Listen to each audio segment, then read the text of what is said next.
Good evening and welcome to the Invictus Racing League. This is Tier 1, the top tier of the Eco Performance Pyramid for Invictus Racing League, round 4 at the British Grand Prix. And first, we'd like to thank ARL for doing last week's Tier 1 stream in place of me and Bruce. It was very much appreciated and was definitely a good watch. But we are here for Tier 1 at the British Grand Prix. Should be interesting. We've got a couple of reserves in tonight. We have Jack in the Ferrari. JP911, who's normally in Tier 2, has joined us tonight. He's in the Red Bull. And we have Blester in the Alpine. Am I correct in thinking? Yes.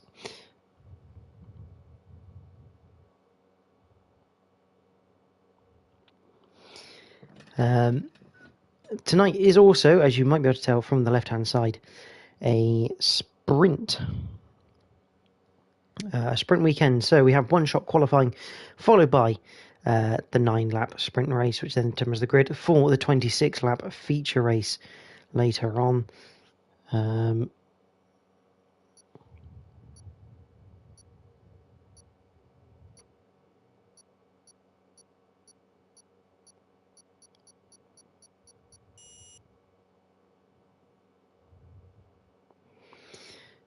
My co-commentator Bruce, he will be along shortly, just running a little bit late on his timing, but heading into one-shot qualifying.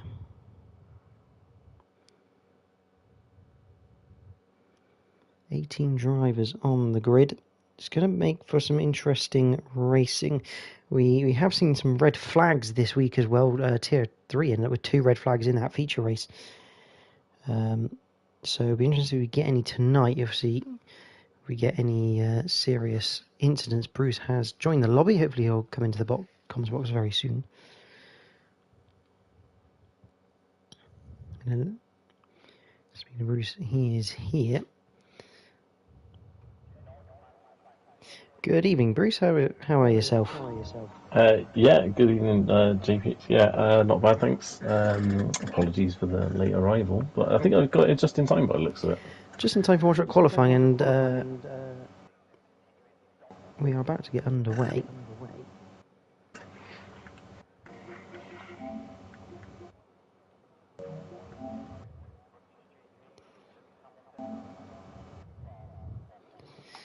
Yeah, so obviously sprint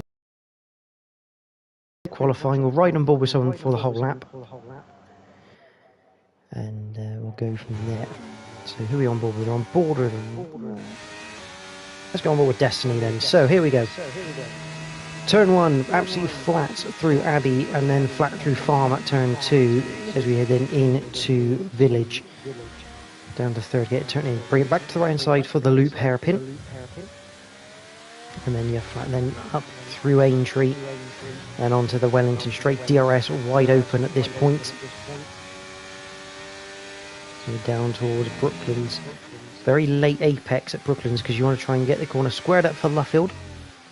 And then you've got a couple of lines through Luffield. You can keep it nice and tight like Destiny's done. He did move slightly to the middle, but other drivers tend to run it deep to have a better exit.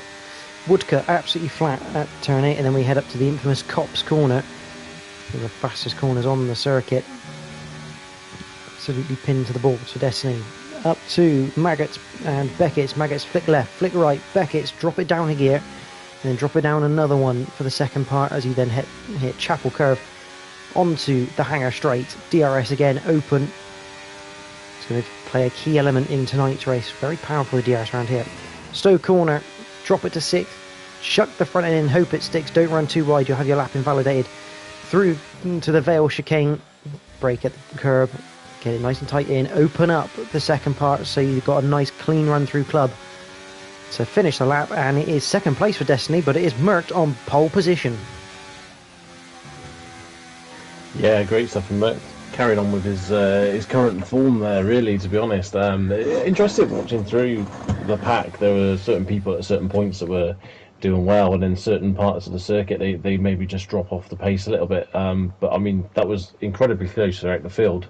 Obviously, it's a shame. I think Blessed are there with a DSQ, but yeah, the times are very, very close. Yeah, absolutely. Bruce, you want to take us through the grid for the sprint race? Absolutely, yeah. So on pole for the sprint race is Merckx in the Mercedes, with Destiny and the Alpine sharing the front row. Shevashov in third with Lerner Driver fourth, MDJ fifth with JP sixth, Ashtube seventh, Volcano eighth, Ryan ninth, Maggot 10th, Ginger Tiger 11th, Owen 12th, Jack 13th, Stinos a rather lowly 14th really based on his current or his normal form. Rashka 15th, got spooked also lower than you'd expect to be in 16th. Louis, I assume, has an issue there in qualifying with 17th, and Blester, the only DSQ, starts at the back of the grid. Fantastic stuff. And obviously, as we say, it is a sprint race. So what were you looking at for the sprint? Because obviously you can go soft, you can go medium, obviously depending on what tyre strategy you picked. But obviously you can't take those tyres into the main race itself. So what sort of tyres would you be looking for here for the sprint? I mean, personally, I'm one of those sort of play it safe people, and I sort of tend to go for the mediums in the sprint race. Obviously, the soft tyres are going to have a fair advantage at the start of the race, but that will drop off as we hit towards the end of the race. It's been a fair split, really. I think over both tiers that we've had this week in Tier 3 and Tier 2, with the tyre strat in the sprint. So it'd be interesting to see what everyone goes for. Obviously, the one thing that can affect it is if you have a safety car in this sprint, then it brings it sort of a bit more into the favour of the soft tyre runners. Absolutely, and good evening to everyone who has joined us in the stream chat. See, Kez is here, official Xerox, saying about his Xerox hoping there's no carnage apparently. Unlike on Monday, we've got Eli, who I believe is supporting JP for tonight. JP is actually in the chat as well, and also the McLaren Wonder fan himself, Adam, is in the chat. It was a good qualifying by the McLarens, but everyone's going to have to sort of work together here to see if they can get Merckx in a position where everyone can start attacking him in that first few laps, I reckon. Absolutely, and sticking close to him, obviously before the DRS is activated, is vitally important. The DRS around here it doesn't do too much normally down the Wellington straight. You kind of got to have a run on them as well coming out of the corner before, but obviously the Hangar straight, it's such a long straight that if you can get close and get that DRS, you're almost guaranteed to get past them. So they'll want to just try and stick with them as long as they can. But yeah, as I say, a couple of the guys down the back, Stinos and got spooked. Obviously, they'll be a little bit disappointed where they are on the grid because they'd be up the front normally expecting to challenge the Mercedes driver, and that is a spin, I think, from JP off the start line on the formation lap. Yes, that's the obvious start to your debut T1 race for the season. In T1 before or not, but I believe so. Sure, but yeah, perhaps a little bit overzealous on the throttle, but at least his tyres will be definitely warmed up. That is definitely one way of warming them up, I will admit, yes. Owen has unfortunately had to leave, and I think he's going to rejoin because he couldn't drive the car, which is never a good sign. So hopefully he'll get back in for the start. Obviously for the sprint, the top 5 will take points in this race for equal performance. The winner will take 5 points, and it goes down to 1 point for 5th. So that's what the drivers near the top are fighting for. Drivers in the lower half, so we don't like the names, like drivers like Reshka, we've got Louis down there. They are fighting for basically grid position in the second race to get themselves as high up as possible and give them the best possible chance at a top 12 finish for the feature race. Yeah, absolutely. As you say, you're unlikely to see anyone, lower than probably 10th fighting for points in this sprint race. unless there's some sort of drama going on ahead. But yeah, obviously you try and get a few places up the grid for the main race, and ideally try and get yourself out of that mid pack. Really, it can be quite dangerous, and the first corner here, it can be a bit of a bottleneck. And as you say, with tier 3. I think even in tier 2, I think there was a few dramas through that corner on the race start. So yeah, being in the mid pack, it's a little bit of a danger zone here.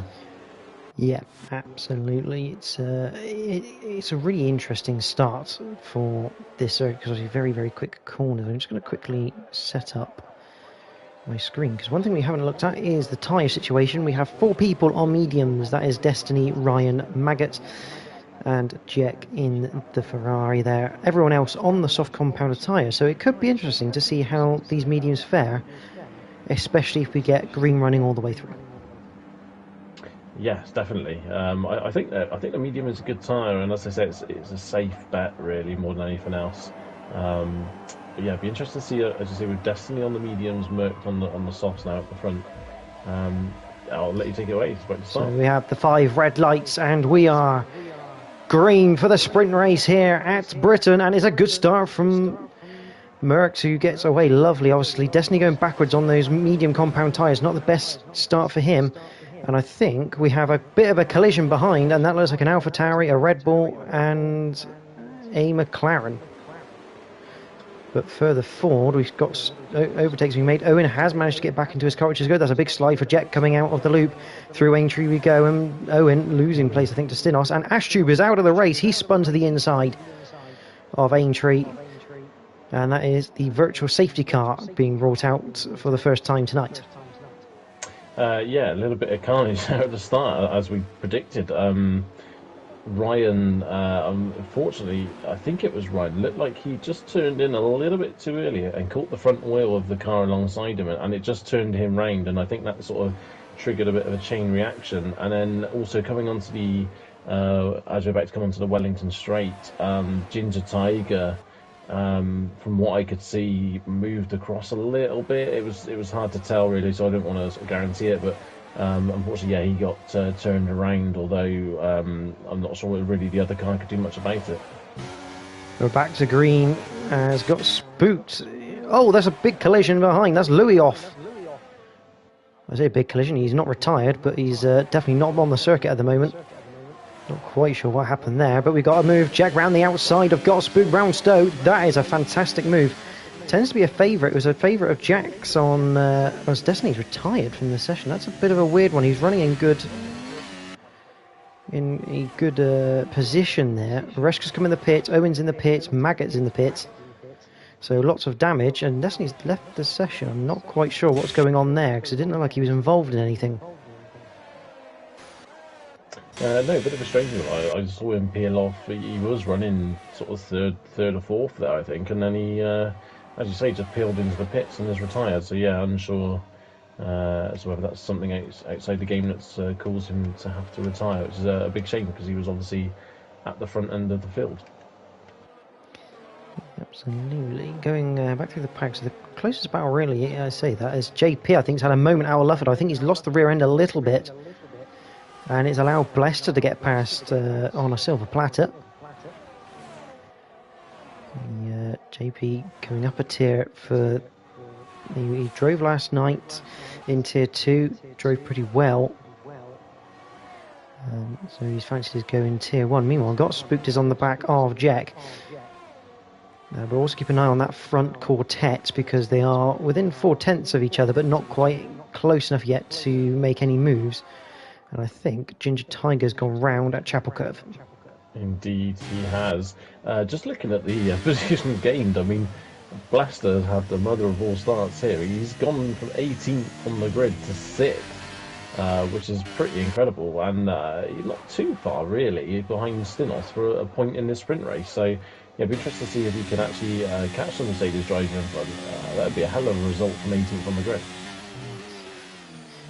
Yeah, it's going to be interesting, but he does have JP right on his tail at the moment as they go through the loop and up to Aintree. Now we're going to go back to the leading quartet, because we've got DRS now is enabled for the race. So Merckx is going to have a little bit of struggle here to defend, although Jack's down the inside. I think that's Spook trying to go around the outside of Jack at Brooklyn's. Didn't quite work out.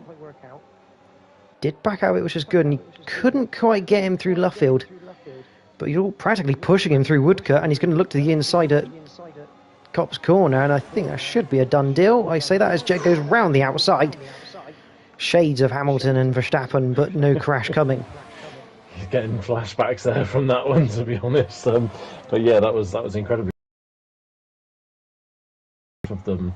Especially got spooked as well there to realise that, okay, he had to back out of that, otherwise it was going to end in tears. But Blester and JP also, looks like JP's got back ahead of the Alpine driver. Yeah, and Spook now going yet again, trying to go around the outside of the Ferrari, just about, I think, sticking on track limits, down the inside of the Vale chicane, and that definitely is move done for the AlphaTauri as he moves up into 8th place. Yeah, Volcano nearly hitting the back of Jack there as well, just behind them, managing to avoid contact, but came in pretty hot then into the Vale chicane. But yeah, and Sector 1 got a yellow flag. I believe that might be, I don't know who that is, I think that's Maggot? No one. I think Maggot maybe had a slight moment. Yeah, he's a fair way off the pace. He's actually, looking at times, I assume Maggot is a lap down now. I would say yes, but my timings don't quite add up to what it should be, I don't think, so I'm going to say yes. But back with this quartet, and I must admit, Merckx has either got a rocket strapped to the back of that Merc, or he's running considerably lower wings, because it doesn't look like he's been phased by the DRS coming. If anything, Shaveshov is under more pressure from MDJ than he's applying to Merckx. Yeah, I mean, one thing we know with Merckx is he's incredibly smart with his ERS usage as well. So it could well be he's very much realising the guys can't get past him, and on the other parts of the circuit, don't use any ERS anywhere else, and just save a bit for the straight to stop them getting past. As I say, he's a bit of a smart cookie when it comes to that. So I wouldn't be surprised if it's some of that involved. And Jack up the inside had got spooked. It's a bit unlucky that for Jack. It looks like he was... Oh, that's going to be wide through club. Maggot has retired from the session in the pit lane. Yeah, I don't know whether Jack might have been looking for a move courtesy of the DRS up through Stowe. And it just didn't quite pay off. And I thought he was going to look for the switchback, which he did, but obviously the car kind of lost a little bit of traction, and that was the end of that thought process. Yeah, absolutely. There's this quartet again, as you say, once again coming out of Luffield. Merckx with a healthy, I say healthy, 6/10 gap now to Shavashov. I think, yeah, he just seems very comfortable at the moment, but not showing any signs of cracking whatsoever. Doesn't look an issue, and now MDJ is right on the back of Shavashov, so it could be that he's potentially going to get the run on the Haas driver here. I tell you, he's got a really good drive out of Chapel Curve, and here he comes, ERS away and to the inside of Stowe Corner. MDJ gets through. And now his next target is Merckx, and we know these Merckx and MDJ have had some good battles already this season. MDJ looking to continue that fight against the defending champion. Blaster and JP still continuing this fight at the moment for 6th place, and a good little battle behind as well now. Volcano has sort of tagged on to the tail end of this Got Spooked and Jack battle. Obviously not for any particular points in the sprint race as it stands, but definitely a lot of pride to be had with some overtakes. Yes, absolutely. I mean, there's one thing with this circuit is that overtaking, whilst it's not necessarily easy, it is very much doable around the majority of this circuit. Yeah, outside of Stowe, running outside of Luffield. Not seen anyone particularly running outside of Cops yet. I think that's a bit of a brave one to go for. Well, we saw Got Spooked around the outside, I think it was. I think that was forced upon the other driver that he was definitely going to have to go right outside. But Yeah, you won't see much side-by-side action through the corner as such, but MDJ now looking like he is going to start taking the attack to Merckx. Not going to quite have the run down the hanger straight here into Stowe, but he is looking pretty racy, the Williams driver. My assessment of this is I reckon Shavashov is possibly running higher wings than most because he seems to be he keeps up really well through the corner, but as soon as he hits that hanger straight, he loses time, and you can see the pace difference between MDJ and Shavashov because MDJ was catching up to the back of Merckx. Yes, definitely. Yeah, well, as you say, around the circuit as well, because of the nature of it with the different sort of aspects of this circuit, you can get away with very different wing settings, and obviously low wing is fantastic. If you're in the front, you know, you can use that as a defense mechanism down the hanger straight, as long as you can keep the other guys behind you through the corners, which is exactly what Merck's doing as well at the moment. So yeah, assuming he is running low wings, obviously it's just we are assuming that. Yes, I'd love to have like someone who in the know of what everyone's setups were. But we go through Maggots, go through Beckett's, and then Chapel Curve. I can see Ginger and Louis having a bit of a scrap at the moment. But we're staying on board with this battle for the lead of the sprint race. Lap number 7, we're coming to the closing stages. Merck just about stays ahead of MDJ, and I do wonder a little bit how much of this is MDJ now planning for the end of this race, because he got close to Merck's last lap, he's got even closer this lap. Now is it just a case of planning the right attack, which could well be the last lap of this race? Yeah, absolutely. We know that MDJ's pretty smart with these things. He won't, risk a move it. I'm pretty sure then as well, riding on board with him, he did lift off towards the end of the hanger straight rather than going for the overtake. So I wonder whether or not he's also perhaps a little bit nervous that if they get too involved now, it brings in Shavashov and Lerner driver as well. But the Haas driver is starting to drop off the back a little bit more of MDJ. Yeah, he's going to he's coming under pressure from Lerner driver. And you just get the sense of that Haas, the way we potentially think that is set up, that if Shavashov drops out of that 1 second window, it could be quite an easy overtake for Lerner driver.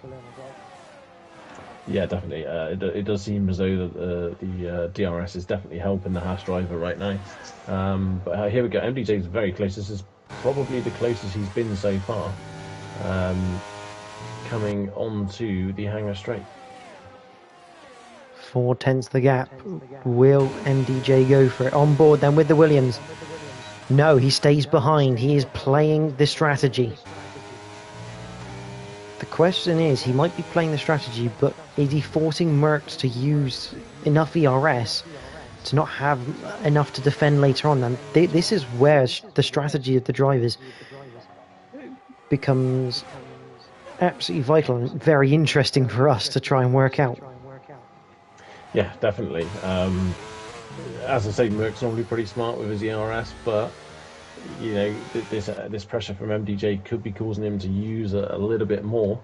I'm going to have a quick look for my own personal interest, but I'm not going to tell anyone else what's going on. Meanwhile, Jack is right on the back of the AlphaTauri of Gottspoon right now as we go through the loop. These two have had a proper good battle in Volcano. Unfortunately, he's been there, but just not been able to do anything in this battle so far. Both the Ferrari and the McLaren have a little look down towards Brooklands, but both think better of it as we head back to the front, because MDJ now just 2/10 away from the lead, and I think Shavashov's going to get overtaken by Lerner driver because he's outside of the DRS. Yeah, it's very much looking that way. Here we go again. MDJ, this is the closest he's been. He's going to go for it, no doubt. He's got to. This is his last chance. So the outside of Stowe corner we go with the Williams. But I think he's run a little bit too wide and has allowed Merck to stay ahead. Lerner driver, as expected, goes up into third place. But it will be a sprint race victory for Merck in the Mercedes, followed by MDJ. Lerner driver comes home in third with Shavashov in Fourth, Stinos claims fifth. He does have 3 seconds penalty, but that won't matter as Blaster claims the first non-points paying position in sixth. JP911 gets seventh in the Red Bull. Jack does got spooked at the end for eighth. Volcano in 10th. Louis is 11th at the moment. He's still got Ginger Tiger behind him as we head towards the Vale chicane. I think Louis is going to hang on to this 11th place from Ginger. Rhino, a little bit of a lonely race for him in 13th. Reshka has Owen right on his tail as we head through Stowe.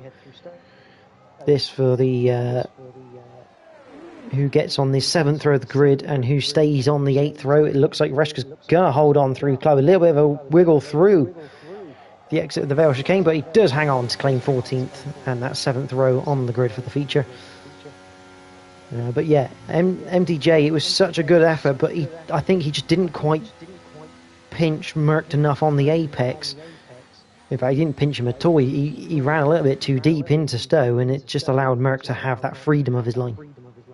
Yeah, it did look like he just maybe carried a little bit too much into the corner, and the car just didn't want to grip. The front end washed out on him quite a lot, which meant obviously then he had to sort of back out of the corner a little bit.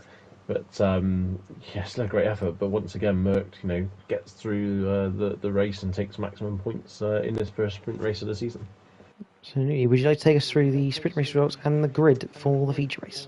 Absolutely, yes. So converting pole to pole, technically, is Merckx in first with MDJ second, Learner Driver third with Shavashov fourth, Stinos fifth, Blaster fantastic sixth from 18th on the grid, JP seventh with Jack eighth, Got Spooked 9th, Volcano 10th, Louis 11th, Ginger Tiger 12th, Ryan 13th, Owen 14th, Reshka 15th actually at the end after penalties, and I do apologise because I've forgotten the last couple that finished behind him and retired.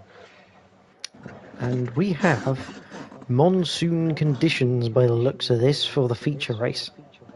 I don't think there's any doubt that it's definitely raining. I think it's pretty.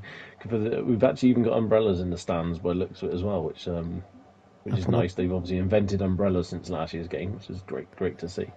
Yeah, I think last year they thought, because obviously that's the F1 paddock, they thought that little section of roof would protect them. But, yeah, we still only seem to have about 4 umbrellas, mind, but 4 umbrellas is better than no umbrellas. But yeah, this is going to mix things up massively. Obviously, the drivers would have seen the forecast. The game can be a bit vague sometimes with the forecast. So now it would be interesting to see if Shavashov is running higher wings, whether or not that will now benefit him in this race with the wet conditions. Yeah, that is going to be a very interesting race now from this. I mean, they do get the forecast, but it is an approximate forecast. It is not a perfect one. So it could have it could have like a cloudy thing with no rain, and it might still rain. So yeah, it's going to be incredible. Welcome to everyone who has also joined the stream. Caden, ARL, good evening to you, and I will say again, thank you very much for last week covering the commentary position for us for round 3. Very much appreciated. Joe Hamster also in the chat, and Eli asking for predictions from everyone. I mean, let's face it, Tier 1, I mean, normally you'd say Merckx is going to win this, but with this sort of weather revelation, I think potentially the Haas of Shavashov's got a very good chance here. Yeah, absolutely. Weather Revelation. It sounds like an album by Muse or someone like that. But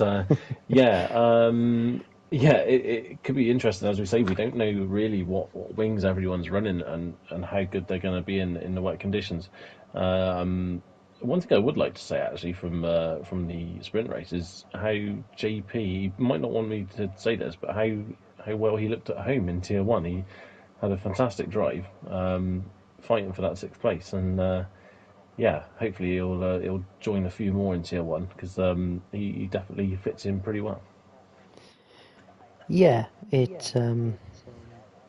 definitely seemed very good. Obviously, we've got completely different weather conditions now, which JP, I can't really remember how good JP is in any way because I've never really raced him as such. Maybe I think one season I've raced with him. That was a fair few seasons ago on a different game. So it'll be interesting to see how he does in these conditions compared to everyone else. But I mean, 18 cars, maybe 17, because I don't know if Destiny has come back in or not. But 17, 18 cars going into turn one in these conditions, with all the spray, it's gonna be a little bit more chaotic than a drag race. Yeah, definitely. And as I say, that the mid pack is not where you want to be. It's a dangerous place to be. It proves so in the sprint race, and yeah, it is going to be incredibly tricky for these guys on the first lap. But just checking, I'm assuming it is full wets for everyone, so it's proper rain. None of that drizzle nonsense. I mean, let's face it, if this was real life F1, they'd be starting behind the safety car now, because apparently in real life you can't use these tyres ever. Yep, that is absolutely true. The wet tyres are genuinely the most redundant tyres in motorsport, in Formula 1. MDJ, in trying to find what grip level there is by moving the car from side to side through up towards Aintree, did actually go off the circuit and nearly spun himself. So he's finding the level of grip quite early. The level is not a lot. Yeah, I did notice he was having a few slides on the first bit of the complex at the start there. But yeah, we have apparently it says 18 drivers, but I think Destiny is ghosted, so we do only have the 17 drivers in the lobby. So apparently news from the paddock is that JP911 has a dry setup on, but he might not be the only one. No, I do wonder whether, as you say, with the approximate weather conditions, whether this has possibly caught people by surprise. I mean, we know from recent weeks that for me, myself, I've had weather reports. It's sort of said what it's going to be, but I had no percentage of rain on there whatsoever. Here that they've had it, that it said it's cloudy, but then it could be a high percentage of rain, but it's not told them that. So yeah, whether that's caught a few guys out or not, who knows? And obviously we don't know yet whether this is going to dry out at all, this race, or whether it's going to be wet from the start to finish. But I think the other thing, actually, I say they get weather forecasts, but they don't in sprint races. I don't think, anyway. I can't remember if you get a weather forecast in the one-shot qualifying. I mean, if you do, you've got to be pretty quick to look at it and then choose your tyre, but... Yeah, either way, this is going to be a very interesting race to see how this shapes up. For anyone wondering, people getting disqualified on the grid, don't panic, they're not disqualified from the race. It just means they haven't parked properly. And they're getting a fine later for parking on like double yellows or something. Slowly waiting for Destiny's car to roll up, and he is now in place. So we're going to have the 5 red lights. And we are sailing at the British Grand Prix as we come away on the wet tyres. Merck's a little bit more of an even start at the front. Shavashov looking to the inside, learn to drive around the outside. Oh, almost a bit of contact. Stinos having to run a little bit wide to avoid any instant there. Up towards the second corner. And into the third at the Village. And everyone scrabbling for grip as we head through the loop. Louis has lost places. He's had a bit of a moment or a spin. It looks like Ryan and Reshka side by side. Ryan getting through Ginger Tiger on the back of that Williams. But it looks like, other than Louis having a bit of spin, has learned to drive it down the inside of MDJ at Brooklands. He's going to look to the outside of Luffield. Can he roll it around the outside? No, he can't. We're going to have a yellow flag. That is Ginger Tiger in the Aston Martin. Yeah, Volcano very much got the squeeze there at turn 1. It was very much the meat in the sandwich, and somehow everyone came out of that. It looked for all the world that we were going to have 3 cars spearing off the circuit, but somehow they all held it together. Quite remarkable, a bit of wheel banging going. Oh, big snap there for Jack. And he's now, and that's a spin behind for Blester. He's been tagged by Got Spooked. Oh, and we've got that's Carnage. And we've got Owens being tagged round as well. And Owen has retired. I assume, yeah, yeah, a bit of an unfortunate incident. Basically, Jack seemed to have a bit of a wobble on. It checked up everyone behind, and I think a few of the guys behind just didn't expect it, and there was a bit of a sort of concertina effect, and unfortunately, it's taken a few guys' wings off their cars, and has obviously led to Owen's retirement from the race. But yeah, we've got here, I mean, a lot of cars coming in the pits. 7 cars? 6 cars, I think, in the pits. So I think it's only 4. it's only 4. My counting is clearly not very good, but 4 sounds good. Yeah, lots of wings. Virtual safety car has been deployed because of the incidents. It's a bit of a shame that we didn't continue, especially because he could have come into the pits, get the any damage repaired if it was front wing.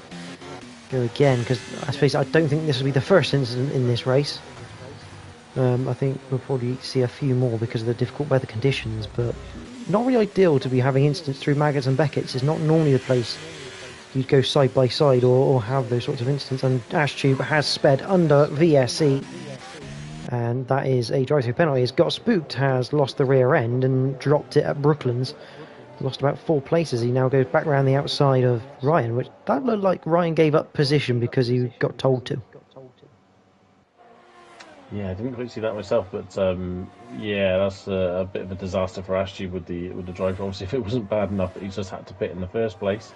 But yeah, I mean, to be fair to Jack, it was a great save that he made through Beckett's, but obviously it's just caused a bit of an issue for the guys behind. It's just one of those things, wrong place, wrong time, really, to be honest.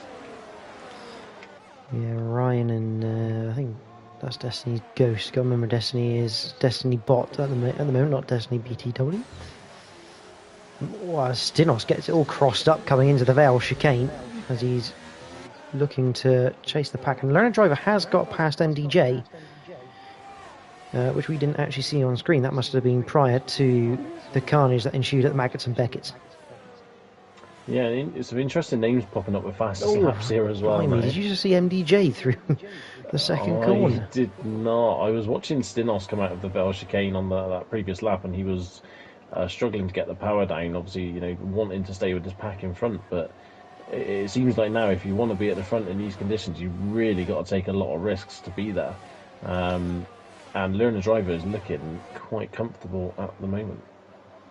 Yeah, MDJ, there was a very nice slide through Farm.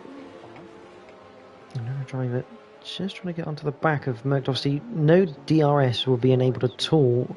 And if this rain keeps going, which I think it probably will do, and even if it does line up, I suspect we'll be staying on Inter's conditions. It is a pure race, just the only additional factor becomes the overtake button and the ERS. Yeah, absolutely. Yeah, as you say, the weather appears to show no signs of abating here whatsoever. So, yeah, I think, as you say, this is going to come down to pure skill, maybe a little bit of luck along the way as well. But yeah, it'd be interesting now to see. Learner Driver is sticking with Merc quite well. It'd be interesting now. Everyone's had a full lap to see who starts setting the pace, but yeah, it's looking like the top 3 at the moment are currently the class of the field as it stands. The others ain't too far behind, but yeah, Merc there setting the fastest lap. Oh, big slide for Stinos out of the final corner there.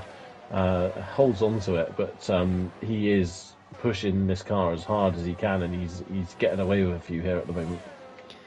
It is the reminiscence of a dry setup, as when the car keeps trying to brake on you in the wet weather. But Merck's flirting with that 1 second now to Learner Driver. I mean, you just get the sense that Learner Driver's just taking it. Bruce on some action.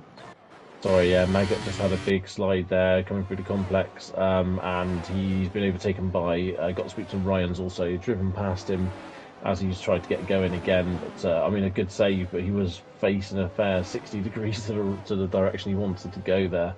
But still pointing in the right direction, and yeah, back on the tail of Ryan. There's something that is interesting. Learner Driver is starting to lose Merc here, but he's gaining a very close tail of MDJ. And it makes you think, if MDJ can get past Learner Driver, get in that sort of semi-clean air, whether he can start to hunt down Merc once again. Yeah, I mean, as you say, with the lack of DRS because of the conditions, though, it really the guys at the front, they're so similarly paced that you're kind of waiting on a mistake from the guy in front to get that clean overtake. Otherwise, you kind of have to just sort of send it. You don't really want to send it in these conditions. It can go very wrong very quickly. But yeah, as I say, big slide for MDJ there again. A lot of guys struggling through that last corner at Club, I believe it is. Yeah, Club is an awkward corner in the dry sometimes. It just depends how you get out of Vale. Because if you get out of Vale slightly wrong, you can tighten up the Club corner, as we have a yellow flag down at Club. Not quite sure what that was. And Learner Driver's got a 3-second penalty already for track infringements. Yeah, normally though it's quite lenient in the wet conditions, but yeah, there are certain places on this circuit which will do straight away. I mean, you can normally get away with it at Cops a little bit, but yeah, otherwise this track it can be quite aggressive. But the yellow flag's out, and that is Ginger Tiger, who's gone off and lost his front wing, and I think he nearly got beached, but he's managed to get out the gravel under his own steam, but unfortunately, yeah, he's damaged front wing, and he's got to do an entire lap on that before he can come in and replace it. Yeah, you start to see these gaps opening up. We've got spooked on them. I mean, I must admit, we have to kind of give a bit of a shout out here to Reshka here. He's up in 8th place. He's got spooked behind, but he's not exactly losing a lot of time, as we have. I think Stinos has had a moment coming out of Chapel Curve, and that's allowed Jack up into the top 5. Yeah, this Mercedes of Stinos is looking incredibly loose. I'm not going to focus too much on Reshka. I really would be delighted for him to get a great result tonight in these conditions, but also don't want to do the commentator's curse, so I'm going to completely ignore him until the end of the race, I think. But yeah, it's going to be like this, I think, for a lot of this. There's going to be people making little mistakes, cars, and people just sailing past, because when you make a little mistake in these conditions, it's hard to get back up to speed quickly. But Learner Driver now 2 seconds behind Merc, and MDJ now not being able to stick with the McLaren driver either. Yeah, on board with Stinos at the moment, because he's Vortex. As he has another twitch coming through Aintree. But that one I could pretty much almost 100% guarantee that was because he clipped the curb on the inside. Yeah, got spooked doing his best Stinos impression as well through the same corner. It's the same corners that are catching people. Those sort of medium speed ones, really, isn't it? Where you know in the dry you'd pretty much be flat through it. But in the wet, it's hard to know exactly how much you can get away with. And it's often ones where you clip the curb. Stinos once again through Cop's corner. That is a corner you do not want to have a twitch through. But it's often these high to medium speed corners where you clip the curb on the apex, and the curb just unsettles the car a little bit. Yeah, definitely, and yeah, as I say, they're sort of high load corners as well, aren't they? That's the thing. MDJ now is right up with Learner Drivers coming in the pits. Ginger Tiger's DNF'd in the pits by looks of that as well. And Learner Driver picks up a 5-second penalty for speed in the pit lane as well. So this race is changing sort of every second, isn't it now? I'm trying to work out whether this is for a wing change then for Learner Driver? Or is this a genuine pit stop just for tyres? He's going to Inters by the looks of it. So maybe feeling that the wets are maybe... I mean, it hasn't showed signs of slowing up, so it will be very interesting to see what sort of times Learner Driver can start putting on the board now. On those what is interesting is that Ginger Tiger's AI... Because see, Ginger Tiger would have retired on the pit entry, effectively. The AI has put the intermediates on. Yes. So, is it a case that these wet tyres are actually just now overheating, and that's what's causing all these issues. Yeah, entirely possible. I mean, maybe that's why the guys seem to be struggling through a lot of the corners, is actually just because the tyres are pretty much getting munched right now. Obviously, the 5-second penalty is not going to help Learner Driver whatsoever, but he could easily make that time back up. Just, excuse me, just from being on the correct tyre. Meanwhile, JP and Blester, they were fighting in the sprint, they're now fighting in the feature. And JP, that was a lovely move around the outside of Luffield, using that wet line, which I don't really think the game simulates whatsoever. But using that line to good effect, and I don't know if Blester maybe has a bit of damage because he's being dropped quite quickly there. Yeah, he has dropped, yeah, as you say, quite a bit off of the back of JP already, but yeah, still little battles going on throughout the field. You've got Maggot and Ryan. Okay, Ryan's come in the pit, so maybe he's the next guy to change to intermediates, perhaps.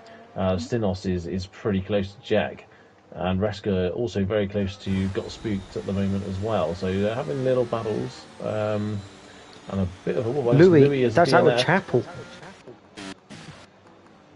So he has speared left into the wall, and red flag. A red flag. Oh, that's a nightmare for Got Spooked. Not Got Spooked, sorry, Learner Driver. And Ryan as well. Everyone else the chance now. For anyone that's not sure, everyone can now change their tyres to whatever they want, and the race will restart in their current position. So yeah, Learner Driver, having just done his pit stop, will now restart the race back down. I think it's probably in about 12th, 13th, around that sort of region. So yeah, a bit of a disaster for the McLaren driver, and a bit of a free pass for everyone else. So, first ever red flag in Tier 1. We've seen them before this week.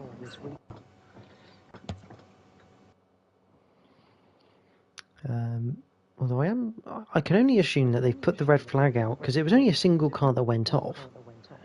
I don't think they threw the red flag because of the conditions themselves and having that incident. Yeah, I don't know. I think when there's a car very close proximity to the track still, I think that can affect it as well. But we don't have a formation lap. We're going straight in, and a lot of people still on wets. Yeah, that's very interesting. We had the 5 red lights. And we are back to sailing. Blester picking up a drive-through penalty for a jump start, and I don't know whether JP 911 also picked one up as we head through turn 1 for the first time. We're on lap number 10 now. Further behind we do have moves, but Shavashov looking to take away second place. MDJ going backwards off the start line. Jack down the inside through the loop. Up towards entry they go. Well, they've got to be careful, don't want to be running. Yeah, contact there with Learner Driver, unfortunately. The McLaren driver just trying to make his way through it, and contact with the rear of the Alpha Tauri. Everyone very tentative. Oh, and that's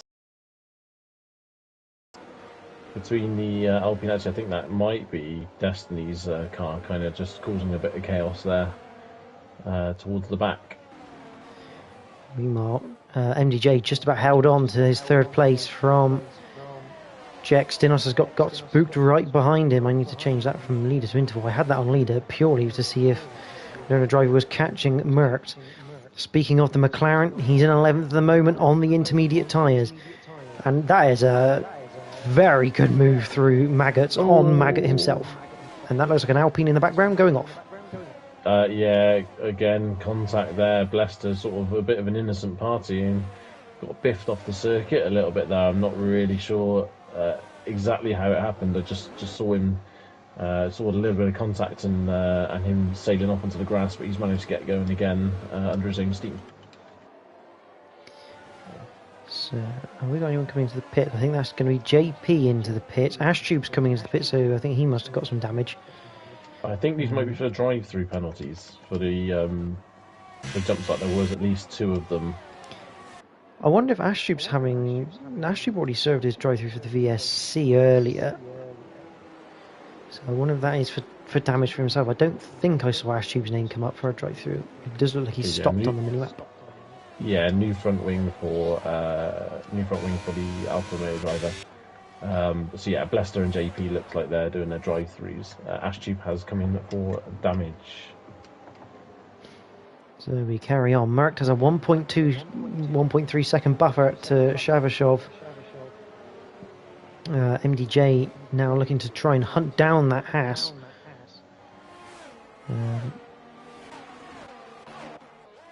Let's see what happens. Lerner. I've got a feeling is your tower updating with tyre ages at all, Bruce? No, everyone is on absolutely fresh tyres for forever at the moment on my screen. So, yeah, I mean, the only way to check, I guess, I think it's getting the correct tyres, just not the tyre life, that's all. Well, that's always helpful for us commentators. So, but we carry on. MDJ half a second away from Shavashov. We've also got Spooked, who's right on the back of Stinos. Louis has gone back to the hotel. And I think, to be honest, spinning out and crashing in this race, it'd be annoying, but let's face it, any one of the drivers could do it. It's just a very unfortunate circumstance if you do. Absolutely, yeah. And in these conditions, everyone's going to be having moments in this race. Like I say, it's just whether you get that luck or not. You know, Louis could have had a bit of luck and avoided the barriers, but unfortunately, it's where he got sent pretty much, and that was that. And you know, we've seen other people have some massive moments on fast corners and spin on fast corners already, and just get away with it. So. Yeah, as I say, luck, a bit of skill, a bit of luck. It's a bit about a 50-50 split, I think, on this race at the moment. Well, Blester is on the back of Ashtube, practically pushing him through club corner. The Alpine looking to get a move on here after having to serve that right to. I think Ashtube is a little bit quicker because Blester is all over the shop going through turns 1 and 2. Either he's got damage or he's running something like 0-0 wings. Everyone's tyres are now updated to 1 lap for me, so yeah, it does appear to now be working after fashion. Just keep an eye on the gap to leader at the moment for Lerner driver. His overall delta to Merck is pretty much staying level, so I don't think he's on particularly the wrong tyre. I don't think he's on particularly the right tyre. I think the wets and the inters are pretty much at that sort of crossover point at the moment. The only thing I would say is if it does start to Jack in the perhaps. Okay, so Jack, maybe he is going for the inters as well, but yeah, if it does start to dry a little bit, he's perhaps in a better position where he won't have to come in the pits if he can make these things last to the end of the race. Yeah, he's what, 0.6, half a second behind Reshka now, closing pretty quickly, and it does look like the rain has backed off a little bit in comparison to when we first started this race. Yeah, Jack, as we suspected, has come in for the intermediate tyres, so obviously feeling that the wet's just past their best now, and it's time for inters, so we'll be interested to see now if others start to sort of follow suit. But yeah, as I say, Lerner driver, you know, we've done another lap, maybe half a lap. Yeah, it's very, very similar times to Merckx. I mean, how good are these wets? Do we think they can last a long enough time? As here he goes, he's looking to the outside of Reshka for cops, but backs out of that. I think he was, and Blester's out. Is that in the pits? That's in the pits, yeah. There must have been damage on that car for Blester to have pitted, I think. Yeah, he did go off onto the grass. I wonder whether he hit the rear end on the wall. I didn't quite catch it happening, but if he's maybe broken the rear wing at Beckett's when he went onto the grass, perhaps. Meanwhile, at the front, MDJ is getting very close to this Haas now. And you get the feeling that these top three, they're going to have to, if they've made their decision to go on the wets, they're going to have to see this out. I think the wets will go to the end as Shavashov has left the session. He has lost some form of connection to that car. So MDJ gets through quite quickly, and that's going to really hurt Shavashov because the AI are not quick. No, I think in the dry sometimes they're not quite so bad. In the wet, they do appear to be a little bit slower as well. He's managed to rejoin the lobby already, so hopefully he can get in that car quick and maybe try and get himself a top 5 at the end of this. Would be quite helpful for him. But it does promote Stinos up to 3rd now, and it looks like Shavashov's left again, so having a little bit of trouble at the moment. Yeah, so Shavashov having some technical difficulties with his car. Not very surprising for a Haas, but meanwhile, Learner Driver now 1.5 seconds behind Volcano, his teammate. You have to feel these two will work together. Volcano probably won't put much of a fight up against Learner Driver because at the end of the day, they're fighting for constructors, and the Mercedes, who are the main sort of rival team right now, they're running 1 and 3. Yeah, absolutely looking pretty good for the Mercs at the moment, but yeah, you'd think these two would be pretty smart about this. I mean, Learner Driver is catching Volcano fairly sharpish. It does look like Merc has sort of checked out a little bit here, to be honest. 3.5 seconds up the road from MDJ as Astuba picks up another penalty. Yeah, small track infringements and yeah, not ideal. But the thing is, for him, I think Shavashov is now back in his car, so that's something for him. But right now we've got 13 drivers. He's still in Destiny, not in control of his car, so he is effectively a DNS. So we've got 13 drivers. The top 12 score points. So right now, Astrube, the only Learner Driver has a bit of a snap through Aintree. Yeah, all drivers apart from Astrube right now are scoring championship points. Yeah, absolutely. It's good news for those guys. Ryan has come into pits for another set of wet tyres. So be interested to see whether that works out for him. It's quite a long pit lane here, so yeah, whether he feels he can make that time up for that pit stop now, as he has a big slide coming onto the Wellington straight. But yeah, it's an interesting strategy this late in the race now, whether he feels he could probably go 3 seconds a lap faster than what he was already doing on those previous set of wets. It makes you wonder if he's on the thought pattern of that the wets won't make the end without being really, really horrible, and that everyone may still have to pit yet in this race. Maybe looking for quite a big undercut here. Yeah, yeah, it would be a huge undercut, especially if people try and drag it out a bit too late and then struggle towards the end and feel last minute they have to come in. But yeah, I mean, it's all a bit up in the air at the moment. Learner Driver still stuck behind Volcano. Volcano is going very, very well at the moment. But he'll want to try and get past so he can make as much use of those inters as he possibly can. Because at the moment, I'm beginning to think that with the exception of Merckx, I think he's very much one of the quickest drivers on track. And there you go, Volcano moves to the left and lets Learner Driver through. That is top quality teamwork right there from the McLarens, and it's the type of teamwork that's needed to fight for constructors' titles. Definitely, and I think Learner Driver gave him the grateful wiggle down the straight there to say thank you for that as well. So yeah, good to see they're clearly on the same sort of wavelength, and as you say, it's what you need as a team, and with the Mercs a little bit further up. It's good to see that they're thinking, of the bigger thing rather than just individual glory.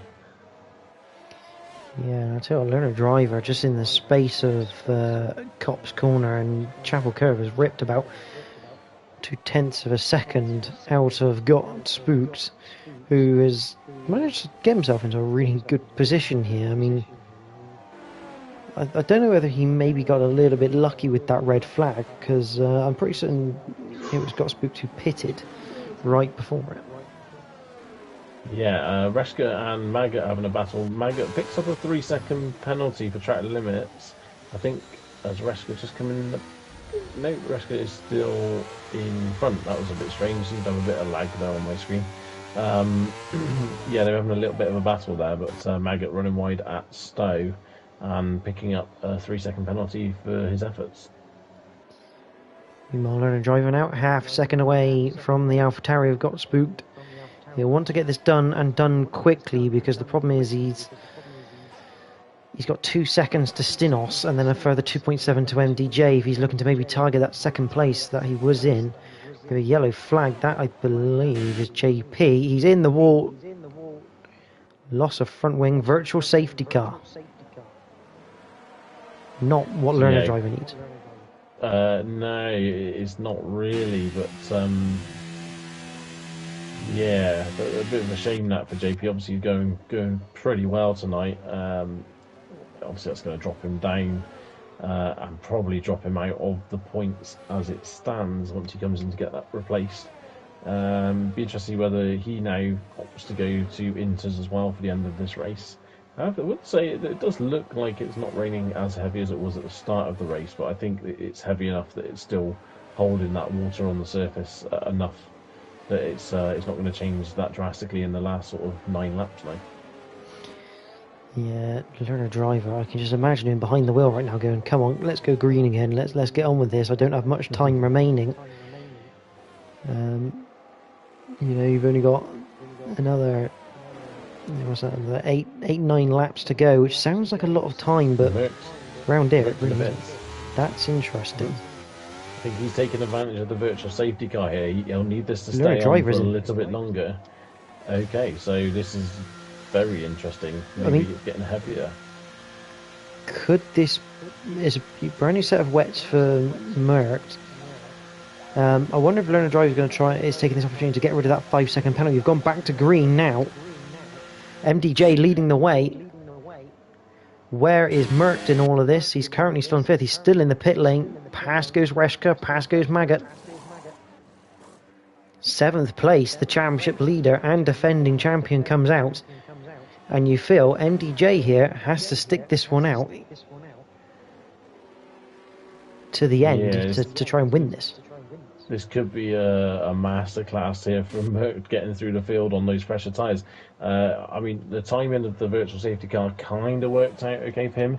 It was pretty horrible for Shavashov and Learner Driver there, that just as they were pulling into the pit boxes, the race went green again, so not the best timing. But yeah, Learner Driver back on Inters. It's saying for me, Shavashov definitely came in the pits, but it's saying that he's got 10-lap-old wets on for me, so I'm not sure if that's actually the case or not. I would be surprised, unless he's magically used all of his wet tyres. And that was the newest possible set they could put back on the car, which I'd be very surprised at. But there we go. The other thing for Learner Driver, though, I think the only reason Learner Driver came in was to get rid of that 5-second penalty. That he'd accrued. I mean, I sort of understand that approach, but also he's going to have lost way more than 5 seconds from coming in the pits, so a bit of a strange one. And Merck is going to breeze on by Maggot with those fresh tyres. Yeah, not a lot Maggot could really do about that, to be honest. No, I think Maggot, he didn't really fight that at all. It's the right mindset. He's not in Merck's race. That's in the wall for Maggot. I don't know if he's got away with no damage, but he did hit the wall pretty hard, but it looks like all the bits of his wing are still on the car. Meanwhile, Merck now passed Reshka through Farm. I think I did know as well with Reshka, with Merck. I was on board with him going into the Vale chicane, and his rear tyres did lock up on the entry, which means he's downshifting pretty quickly. Yeah, I think he'll see this now and realise, at the moment he's currently, 13 seconds behind MDJ. With the fresh tyres, you'd say, yeah, okay, he can take that time, but obviously he's got to battle past some cars to get there. So he's up against it a little bit, but we've seen him do it before, and I wouldn't put it completely out the question for it to happen again tonight. No. No, I wouldn't put it past him, but he's going to have a bit of a hard... Obviously, Reshko and Maggot, they both just looked at the situation and just went, I'm not getting involved, it's not my fight, why risk the car and potential points right now? But I think from Volcano upwards, it's going to be a lot more difficult for Merck. He has gone allegedly purple through Sector 2. But yeah, I think Volcano upwards is going to be a little bit more difficult. They will start to defend more. Yeah, definitely, and you'd fully expect people at the front to want to be to holding on to these positions. Obviously, they've worked hard and driven well to get this situation now. But yeah, you'd have to say, looking at this, as Merck sets fastest lap of the race so far, he's going to be on the back of Volcano, I think, by the time they get to the end of the Wellington Straight easily. So I've pulled up the lap time telemetry data that comes up in the top right of the picture. Has marked all over the back of this McLaren, but as we see, not very easy, but he does get through eventually. 4 seconds to his next target of Got Spooked. Yeah, I've put up the lap time telemetry just to see what times MDJ is doing on his older tyres and see what sort of rate Merckx is closing this gap, because he is ripping time out of Spooked. Yeah, definitely. I think I'm on intervals at the moment. I think he's probably taken a good couple of seconds out of MDJ already in that lap. So he has the time to do it. But as I say, it just depends on how long it takes him to get past now the AlphaTauri. And, well, you'd have to say Stinos is not going to fight Merckx whatsoever if it appears as though Merckx is that much faster. So a big slide for Jack through Cops. Yeah, it's you think, we saw the McLarens working together earlier. I think you'll see the same for the Mercedes as well. So MDJ just coming through the Vale chicane into club, and his time is a 1 minute 42.9. And what's Merck's time across the line? It's a 1 minute 39.9. That's 3 seconds. Merckx has pulled in to the gap of MDJ. Yeah, it's as I say, the gap's going to come down. A lot of this is just dependent on how quickly you can get through. To be honest, just how quick you can get through Got Spooked. As I said, I don't think Stinos is going to put up a fight. Really harsh there on Chelsea. He was fighting with Learner Driver, and he's just had a little wobble through Stowe, run ever so slightly wide, and it's just pinged him with a 3-second penalty. So yeah, he got a 3-second penalty for trying to save the car, unfortunately, for the Haas driver. Merckx now all over Got Spooked. Out of left field, that's just the grip on these new tyres is doing the job, and it's now only 3 seconds to Stinos. Yep, 3 seconds to Stinos, about, what's that, going to be 5.8 seconds to MDJ. And if Merck keeps pulling out around 2.5 to 3 seconds a lap, he's very easily going to be on the back of MDJ. As we'll have a look at Shavashov and Lerndriver, because Lerndriver is now all over the back of the Haas. But I must admit, I don't know. I think this rain's actually got a little bit heavier now. Once again, and I think those Inters are losing that performance.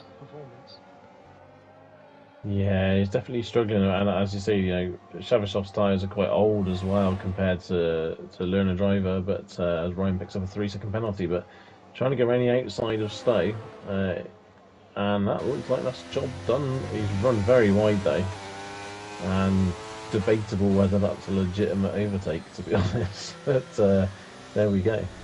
Yeah, Shavashov might have something to say about that later on.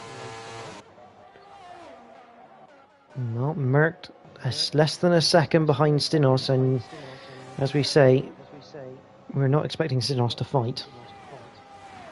Oh, big wobble for Got Spooked.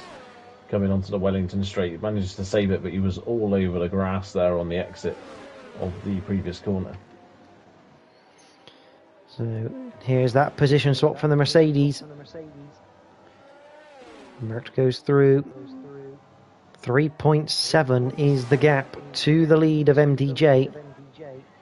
I think MDJ's done the right thing here by trying to stay this out.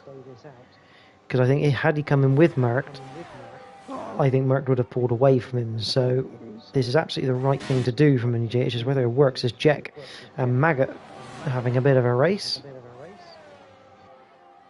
Yeah, I agree with that, to be honest. I think, sometimes you gotta just keep going and try it. He's not gonna, I don't think Stinos isn't gonna catch him, Got Spook's not gonna catch him. He's not losing out by trying this. And, if there was to have been a red flag with Merc coming in the pits, if there would have been another red flag, then obviously MDJ would have been, miles ahead of the Mercedes driver. So, and been able to put on the fresh tyres. But yeah, Learner driver also now past Maggot as well, so he's looking to close down Jet next for 7th. 1.9 the gap at the front. 4 laps to go. MDJ is going to have to work very hard and hope that he's got enough battery for defence. Learner driver at 2/10 away from Jet, coming up into farm and through village into the loop. Some fresher tyres than Jack, so this should, based on pure traction, should work, but we're going to have to leave that battle because Merc is now about half a second behind the leader.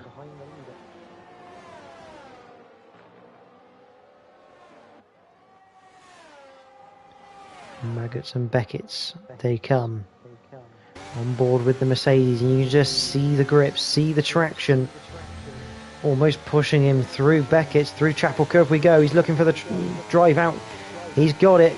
ERS absolutely wide open, both drivers I think using it, and MDJ just about leaves the door open through Stowe, and just look at the traction. But MDJ fighting back to the inside of the Vale chicane, goes a bit deep, Merc comes back at him. Oh, that's tight, and Merc does go through eventually. Bit of a twitch from MDJ behind, but Merc, that is the lead of the race, and you have to feel that will probably be the win with it on these fresh tyres. Yeah, absolutely. I think MDJ did pretty much about all he could really in that situation. Very difficult to stay in front of the Mercedes driver with that tyre advantage, but yeah, fair play to the Williams driver. He did try to give it everything there, but just that traction out of the corners was just too much really. And yeah, as you say, I think Merck's going to be in a great position now. Learner driver actually, as they came down the Wellington Straight, went went late on the brakes, into Brooklands. Went round the outside of Jack, but he had so much speed and grip. He also then managed to get straight past Reshka into Luffield as well. So yeah, 2 moves pretty much in one fell swoop there from the McLaren driver. Meanwhile, Jack's got past Reshka. Reshka looking to fight back into Brooklands. Not quite going to happen. And Maggot on the back of Shavashov. I get the feeling with Merc, had Stinos not picked up a penalty,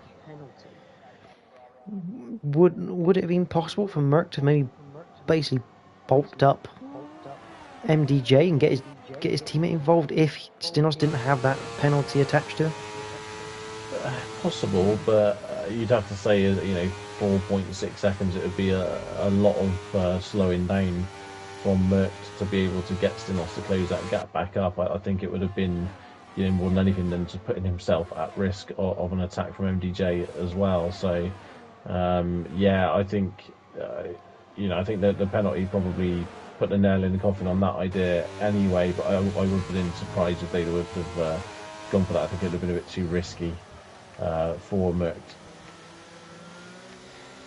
Meanwhile, we've got a little trio of cars, I think, which is slowly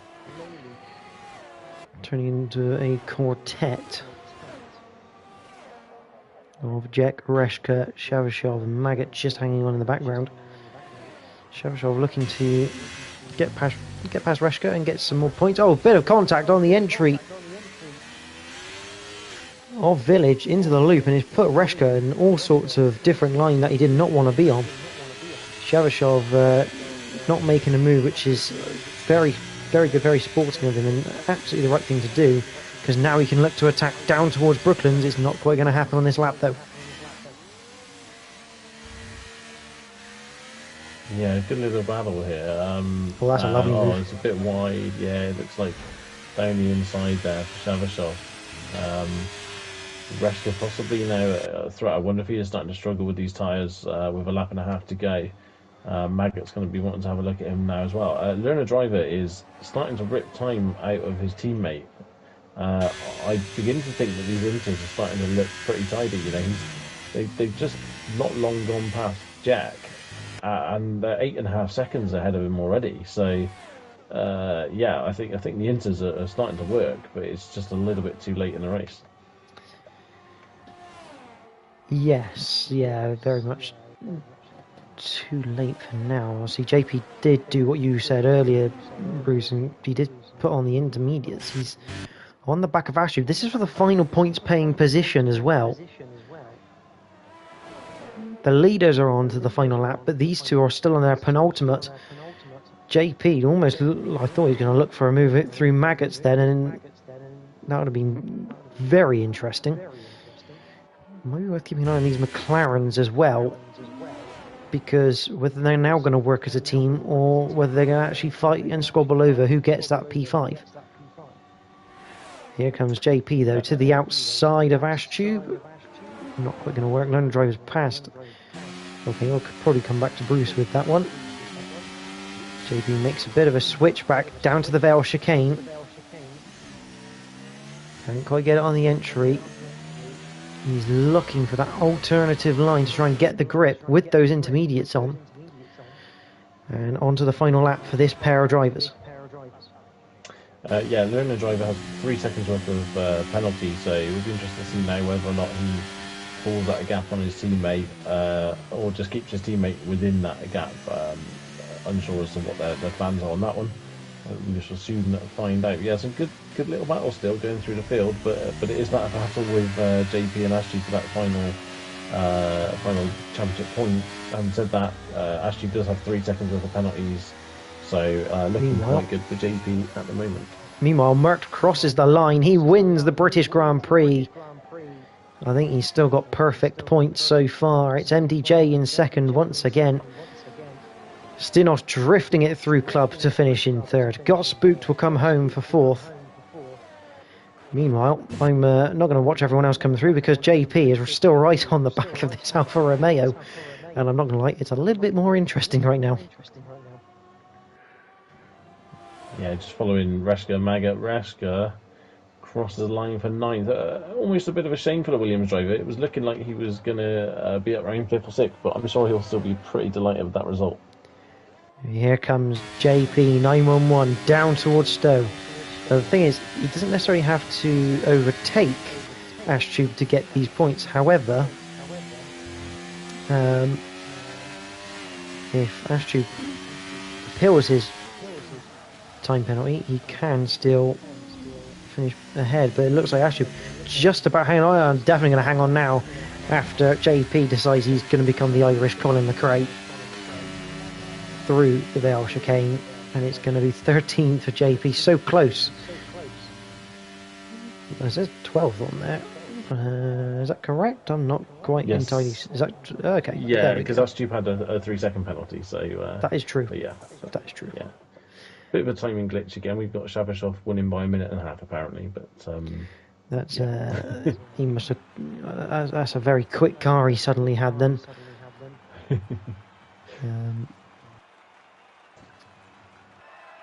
Yeah, I think that's because of the fact that he disconnected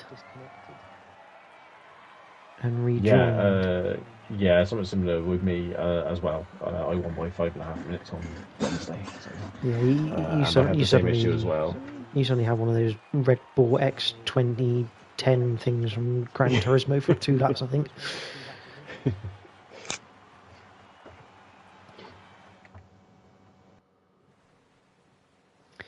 So, Bruce, I know, well, unless you can remember where Shavashov came, do you want to take us roughly through what the results are going to be for the British Grand Prix. Yes, absolutely. So for the main race, Merck takes the win, converting his pole position to an excellent first place and maximum points with the fastest lap as well, with MDJ second, Stinos an excellent third, Gotspook fourth, Volcano fifth. So he did get learner driver on penalties at the end there with learner driver seventh.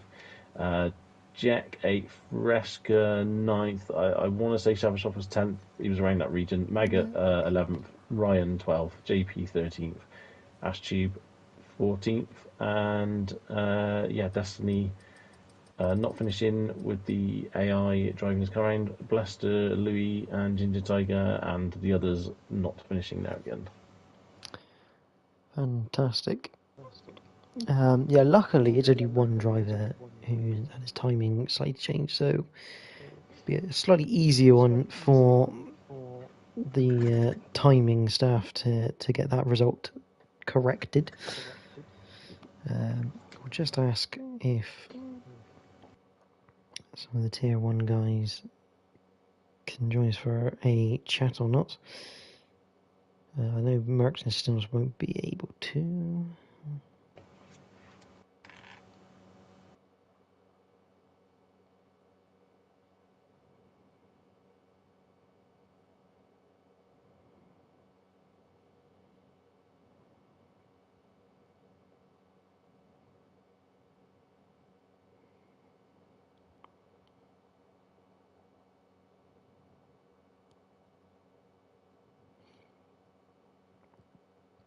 So hopefully we'll get MDJ into the pie for an interview there.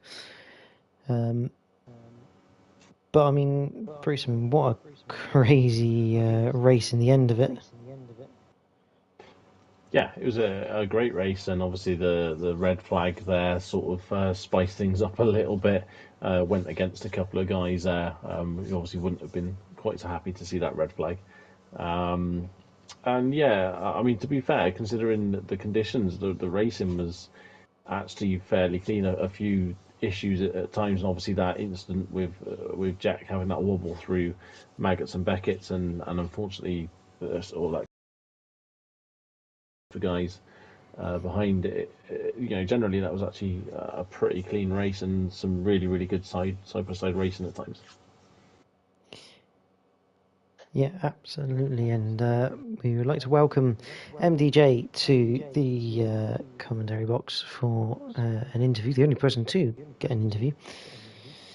But welcome, MDJ. Congratulations on your second place. It's another podium for the season. Yep. Now, I can only imagine, obviously, it's good having these podiums, but you keep having the same person finishing ahead of you at the moment. It's just a case of trying to break that streak, isn't it? At the moment it is really, but it's gonna be real hard racing against Merckx. So yeah, Merckx is just the fastest driver this season, and we're gonna see this a lot in a lot of races. So yeah, we just have to hope he's gonna crash someday and someone else wins. Well, I mean, it's not unknown that he has had issues in the past, so you never know. But I must ask, obviously, when that virtual safety car came out near about not long around the halfway point of the race, obviously Merck went into the pits for a fresh set of tyres. You stayed out. Was that just purely to do something different and try something different to get that victory?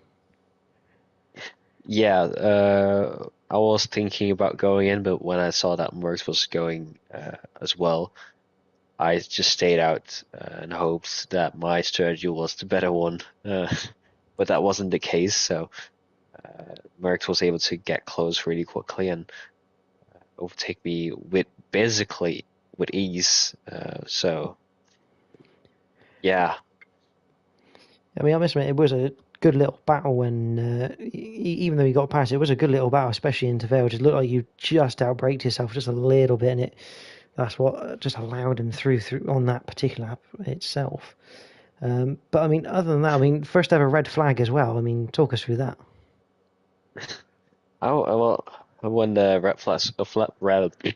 when the red flag was happening, I was a bit confused. I thought I lagged out of the lobby, but uh, I soon realized it was a red flag, and it was new for me. So I had to figure out what to do, and if I was going to get new tires, yes or no. So apparently I did. So it helped me get to the end. Absolutely. I mean, what are your thoughts on the red flags? Obviously, we've seen it a couple of times this week. I mean, it does make for some interesting races. Obviously, the strategy changes, and it gives another level of realism into it. What's your thoughts on having it? I mean, it's good to have red flags, but only if there's like a big pile up somewhere. But if there's a little crash somewhere in a wall, then it should just be a safety car. I don't know what happened to cause the red flag, but uh, I don't think it was a big pile up as I thought it would be. Let's see. Bruce, do you have any questions for MDJ? Yeah, well done on the podium, mate. In the sprint race, we obviously saw you having a big fight there with Merc towards the end, and a couple of times it looked like you came down the hangar straight and sort of just lifted off to maybe just prepare for a last lap attack, which obviously you couldn't quite get around the outside of him at the start. Do you think going forward, obviously with him being pretty successful, I think it's fair to say this year, that maybe you'll have to maybe start racing a bit more sort of aggressively at times just to try and sort of to break his current run? Not aggressive, just more smart. Like I've been trying to do in the sprint. Like you said, I was coasting at the end of the straight, staying behind and not really fighting and waiting for the last lap. But then I just have to nail the last lap to be able to make a move, and I wasn't able to do that, so I kind of lost out on the win on the sprint. So. Well, MDJ, congratulations. It's second place, another podium for the season, and as I say, consistency is quite key. So, and hopefully we'll see you on the top step in the next week or so. Yeah, probably. Well, congratulations, mate. But Bruce, back to the closing stages of the stream. Mental race, first red flag, everything's kicking off. I mean, what's not to love about this this sort of league racing that we're getting at the moment? Yeah, it's great. Obviously, a bit of drama in places, and none of it's intentional. It's all accidents when they do happen. It makes for great viewing. Obviously, it's not so good for the people involved, but yeah, it had a bit of everything that race. As you say, it had the red flag, some really close racing, some good battles at the front towards the end of both races, and yeah, hopefully it continues now. As the weeks progress, and I don't expect Austria next week to be any different. No, I do have a quick write-up from Merck. He said the race went as good as it could. He was surprised with the red flag coming out, but it didn't change much. He wasn't sure about putting another VSC, but he was worried that if he didn't, someone behind would. He said a good race to everyone, and he's happy with another win. I mean, I'm pretty certain, if my memory serves me correct, that keeps him at perfect points so far. I think he's taken every point possible in this season. I'd probably have to check that for last week, but it's a pretty good run from him. And as you say, Austria next week, which, let's face it, if tonight was manic with racing, Austria's going to be twice as much because of the long straights into the hairpins. Yeah, absolutely. And Austria is a very DRS dependent circuit. You need to stay in that group. But yeah, I expect the guys to be challenging Merck again quite hard at the front next week, and yeah, I think we'll see a lot more overtaking hopefully at the front, and yeah, should make for a great race. Well, that's all the time we have for here on the Tier 1 stream for the Invictus Racing League in partnership with Venturi Studios. Do stay tuned this week, though. We do have one more race left to go. Tomorrow we have the British round of the Realistic Performance League, for which your commentators will be Malc and Mikey RK13. That comes live for you from 8 o'clock tomorrow. And then, as we say, next week is Austria. We'll have Tier 3 on the Monday, brought to you by Joe Hamster and JP911. Tier 2 on the Tuesday, brought to you by Jack and Official Xerox. And finally, we will be back next Wednesday for that 5th round of the Tier 1 division. But for myself and Bruce, thank you for watching tonight. If you have enjoyed it, please do like the stream. And we hope to see you all tomorrow for RP and next week for more equal performance racing. For now, goodbye.